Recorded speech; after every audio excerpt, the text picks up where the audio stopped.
بسم اللہ الرحمن الرحیم۔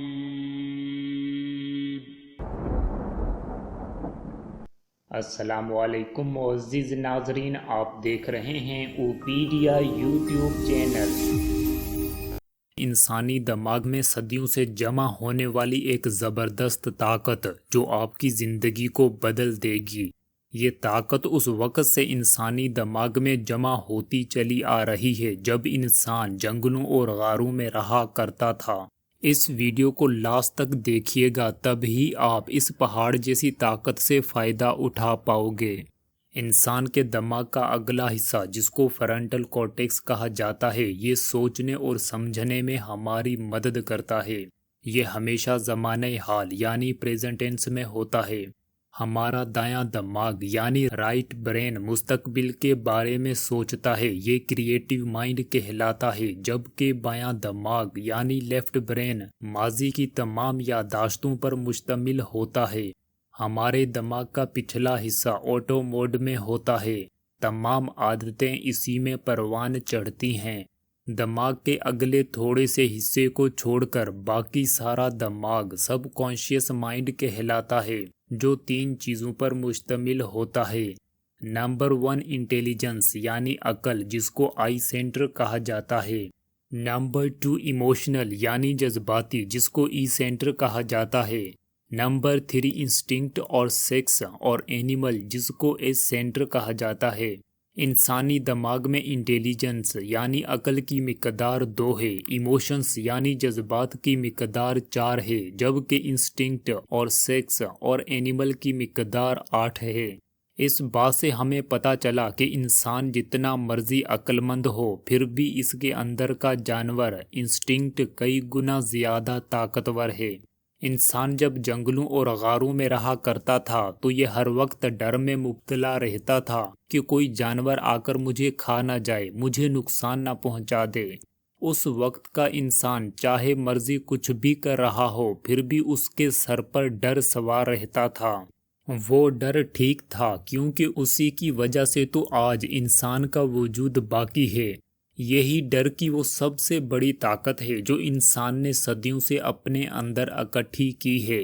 پرانے دور میں تو ڈر نے ہمیں فائدہ پہنچایا، مگر آج یہ ہمیں نقصان پہنچا رہا ہے۔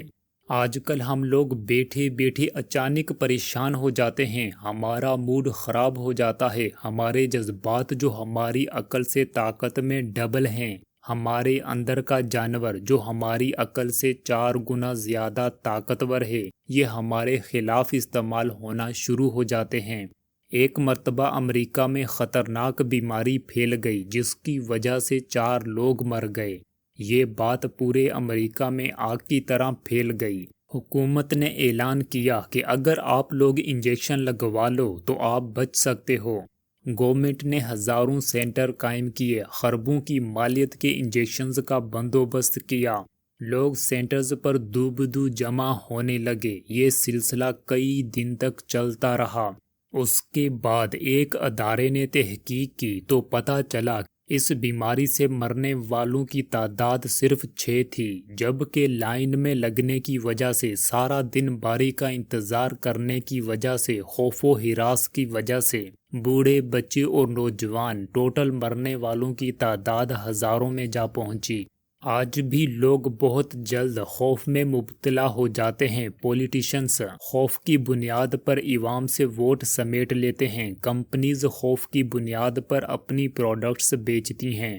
ایک مرتبہ ایک کتا کہیں کونے میں بیٹھا ہوا تھا اور ساتھ میں درد بھری آوازیں بھی نکال رہا تھا، تو کسی نے آ کر اس کے مالک سے پوچھا کہ کہیں کتا بیمار تو نہیں، یہ کتنی تکلیف میں آوازیں نکال رہا ہے۔ کتے کے مالک نے بتایا کہ جہاں کتا بیٹھتا ہے وہاں کوئی نوکیلی چیز ہے جو کتے کو چبھتی رہتی ہے اور یہ آوازیں نکالتا رہتا ہے۔ کتے کو اس نوکیلے درد سے مزہ آتا ہے۔ میں نے کئی بار اس کو ہٹانے کی کوشش کی ہے، مگر کتا اس نوکیلی چیز کو ہٹانے نہیں دیتا۔ آج کل ہمارے معاشرے کے لوگوں کا بھی یہی حال ہے کہ انہیں ڈر اور تکلیف میں بھی مزہ آنے لگا ہے۔ میں نے کافی بار لوگوں کو کہتے سنا ہے کہ آج اخبار میں مزہ نہیں ہے، کوئی خاص خبر نہیں ہے، جس دن ملک کے حالات ٹھیک ہوں تو کہتے ہیں کہ آج تو کوئی خاص خبر پڑھنے کو ملی نہیں، مگر جس دن کہیں دھماکہ ہو، کافی لوگ مرے ہوں، قتل و غارت ہوئی ہو، کوئی فساد ہوا ہو، تو کہتے ہیں آج اخبار پڑھ کر مزہ آ گیا۔ مختلف کمپنیز لوگوں کو انفیکشنز اور جراثیم سے ڈرا ڈرا کر مہنگے داموں صابن بیچتی ہیں۔ اسی چیز کو اور بھی کافی جگہوں پر استعمال کیا جاتا ہے، اس سے کہتے ہیں ڈر کا بزنس۔ یہ ایگزامپلز میں نے آپ کو اس لیے بتائی ہیں تاکہ آپ کو یقین دلا سکوں کہ واقعی ہمارے اندر ڈر اور خوف کی ایک بہت بڑی طاقت موجود ہے۔ پین پلیئر پرنسپل کے مطابق لوگوں کی فطرت بھی دو طرح کی بن چکی ہے۔ ایک وہ لوگ جن کو جتنا مرضی سمجھایا جائے وہ بات سمجھتے نہیں ہیں جب تک انہیں ڈرایا اور دھمکایا نہ جائے۔ دوسرے وہ لوگ ہوتے ہیں جو پیار سے موٹیویٹ اور انسپائر کرنے سے بات سمجھ جاتے ہیں۔ خوف ایک آگ کی طرح ہے، آدمی اس سے جل بھی سکتا ہے اور اس طاقت کو اپنے فائدے کے لیے بھی استعمال کر سکتا ہے۔ ہرن کی سپیڈ چیتے سے زیادہ ہوتی ہے، ہرن ٹائیگر سے زیادہ تیز بھاگ سکتی ہے۔ ہرن پر خوف ہر وقت طاری رہتا ہے، اسی وجہ سے ہرن کا آج وجود باقی ہے۔ مگر جب ہرن اس خوف کو اپنی طاقت بنا کر بھاگتی ہے تو زندہ بچ جاتی ہے، اور جب پیچھے مڑ مڑ کر دیکھتی ہے تو ہار جاتی ہے۔ جب کتے آدمی کے پیچھے بھاگتے ہیں تو آدمی کی سپیڈ کئی گنا بڑھ جاتی ہے، اور جب انسان اپنے خوف کو اپنی طاقت میں نہیں بدلتا تو اسی خوف اور ڈر سے مر جاتا ہے۔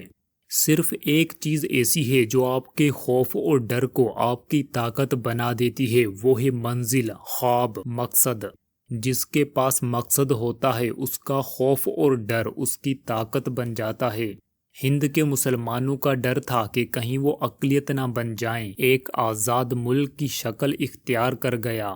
بالکل اسی طرح اگر آپ کے پاس مقصد ہے، منزل ہے، خواب ہے، تو آپ کا خوف اور ڈر آپ کی طاقت ضرور بنے گا۔ کامیاب لوگ اپنے ڈر، خوف اور دکھ کو اپنی طاقت میں بدلتے ہیں۔ خوف ہی ان کی سب سے بڑی موٹیویشن ہوتا ہے، تکلیفیں انہیں اندر سے مضبوط بنا دیتی ہیں۔ گوتم بدھ ایک بادشاہ کے اکلوتے بیٹے تھے۔ بادشاہ کو بڑی عمر کے بعد بچہ پیدا ہوا تھا۔ ودوان برہمنوں نے بادشاہ کو بتایا کہ تمہارا بیٹا بڑا ہو کر تمہاری سلطنت نہیں سنبھالے گا بلکہ یہ سنیاسی بن جائے گا، یہ ایک مذہب کی بنیاد رکھے گا۔ بادشاہ نے حکم جاری کر دیا کہ ہر وہ کام کیا جائے جس سے شہزادہ سنیاسی بننے سے بچ جائے، لہٰذا ایک بڑی فوج کو شہزادے کی دیکھ بھال کے لیے مقرر کر دیا گیا۔ ودوان پنڈتوں نے بتایا کہ 3 چیزوں سے شہزادے کو بچانا ہے، ورنہ اگر وہ شہزادے نے دیکھ لیں تو یہ سنیاسی بن جائے گا۔ نمبر 1 بوڑھا آدمی، نمبر 2 میت، لاش، نمبر 3 سوکھا درخت اور پتے۔ جہاں کہیں شہزادے کو جانا ہوتا اس علاقے سے بوڑھے آدمیوں، میتوں اور سوکھے درختوں کو نکال دیا جاتا، چھپا دیا جاتا تاکہ سدھارتھ شہزادہ انہیں دیکھ نہ پائے۔ ایسے ہی سلسلہ چلتا رہا حتیٰ کہ شہزادہ بڑا ہو گیا۔ اس نے کبھی ساری زندگی بوڑھا آدمی نہیں دیکھا تھا۔ لوگ مر جاتے ہیں، میت کیا ہوتی ہے اسے نہیں پتا تھا، درخت سوکھ کر فنا ہو جاتے ہیں۔ جب سدھارتھ شہزادہ بڑا ہو چکا تھا تو اس نے حکم دیا کہ کوئی فوج میرے آگے نہیں جائے گی، میں خود جا کر اکیلا اس دنیا کو دیکھنا چاہتا ہوں۔ جب سدھارتھ آگے گئے تو اس نے ایک بوڑھا آدمی دیکھا جس کی پیٹھ جھکی ہوئی تھی، اس کی کمر مڑی ہوئی تھی۔ تو سدھارتھ نے اپنے ساتھ موجود آدمی سے پوچھا کہ اس آدمی کو کیا ہوا ہے۔ اس آدمی کو شہزادے کے حکم پر نہ چاہتے ہوئے بھی سب کچھ بتانا پڑا۔ اس آدمی نے بتایا کہ یہ آدمی اب بوڑھا ہو چکا ہے کیونکہ اس کی عمر کافی بڑھ چکی ہے۔ شہزادے نے پوچھا کیا میری عمر بڑھنے سے میں بھی ایک دن بوڑھا ہو جاؤں گا؟ آدمی نے کہا جی بالکل، ہم سب ایک دن بوڑھے ہونے والے ہیں، ہر چیز عمر گزرنے کے ساتھ ساتھ بوڑھی ہو جاتی ہے۔ مزید آگے گئے تو شہزادے نے دیکھا کہ کافی لوگ ایک لاش یعنی میت اٹھا کر لے جا رہے ہیں۔ ساتھ میں موجود آدمی نے بتایا کہ یہ لاش جب آدمی مر جاتا ہے تو اسے لاش کہتے ہیں۔ پھر اس آدمی کو دفنا یا جلا دیا جاتا ہے۔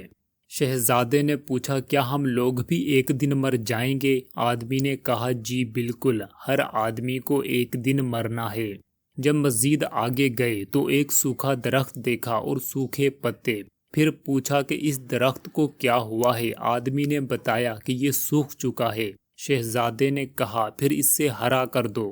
آدمی نے بتایا کہ ہم انسان کسی درخت کو ہرا بھرا نہیں کر سکتے، صرف یہ کام اللہ کی ذات ہی کر سکتی ہے۔ شہزادے نے پوچھا کیا میرے خاندان میں بھی کوئی آدمی مر چکا ہے؟ آدمی نے بتایا کہ جی، تمہاری ماں جب آپ چھوٹے سے تھے۔ شہزادہ وہیں سے گھر واپس پلٹا۔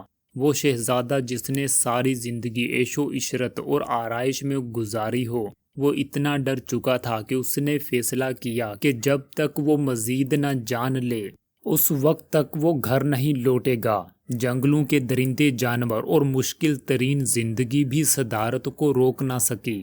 شہزادے نے 12 سال جنگلوں میں گزارے اور مختلف تپسیائیں کیں۔ آخر کار صدارت سے گوتم بدھ بن گئے۔ بڑا خوف اسے بڑی منزل کی طرف لے گیا۔ دی 100 بک کے مطابق گوتم بدھ کو انسانی تاریخ کا چوتھا سب سے عظیم شخص مانا جاتا ہے۔ ضروری نہیں کہ آپ کا ڈر واقعی کوئی بہت بڑا ڈر ہو، وہ ڈر سائیکالوجیکل بھی ہو سکتا ہے۔ حقیقت میں ڈر بہت ہی کم ہوتا ہے۔ زیادہ تر ڈر وہم سے پیدا ہوئے ہوتے ہیں۔ دماغ کے اپنے ہی ایلیونز ہوتے ہیں۔ ڈر اس سائے کی طرح ہوتا ہے جو روشنی پڑنے کی وجہ سے بڑا نظر آتا ہے۔ پین پلیئر پرنسپل کے مطابق ہم کوئی بھی کام یا تو خوشی پانے کے لیے کرتے ہیں یا پھر تکلیف سے بچنے کے لیے کرتے ہیں۔ ایک شخص کام اس لیے کرتا ہے تاکہ دولت حاصل کر سکے یا غربت سے بچ سکے۔ کام تو ایک ہی ہے، مگر کام کروانے والی 2 چیزیں ہو سکتی ہیں، دولت یا غربت۔ کسی بھی قسم کا ڈر ہو، وہ آپ کو کامیابی کی طرف لے جا سکتا ہے۔ ہر ڈر اپنے ساتھ کچھ خاص لے کر آتا ہے، وہ آپ نے ڈھونڈنا ہے۔